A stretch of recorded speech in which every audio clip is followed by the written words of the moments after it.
everyone's life, there comes a time when you're going to have to wait on something. And there's going to be times in life where you're going to have to wait on God.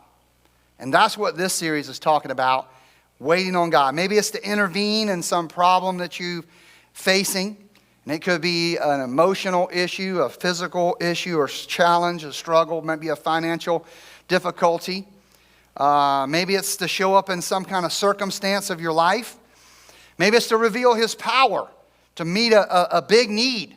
Often that waiting can lead to impatience, and sometimes it can even cause us to take matters into our own hands.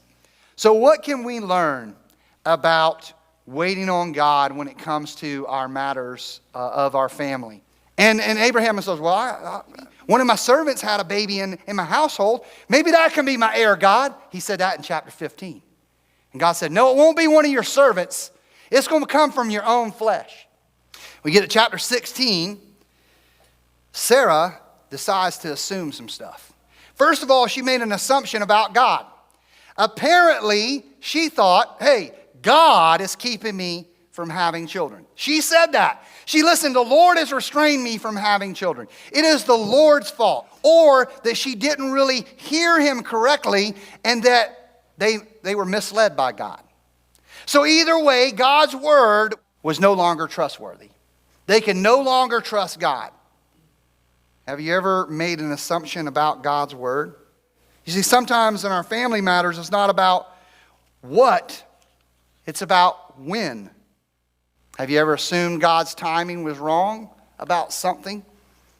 You see, nothing ever happens good when we begin to point the finger and blame others, or blame God for that matter, as we make these accusations, all because we failed to trust God and just wait. Where is it that God is dealing with you about being more patient?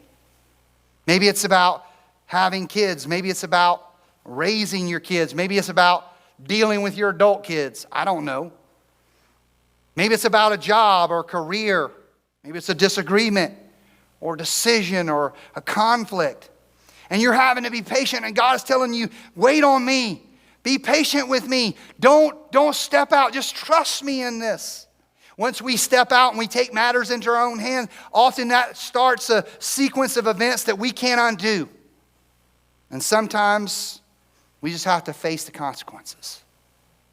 But we can, from this day forward, to resolve that today and every other day and in every situation of our family faces, that we will trust God and wait.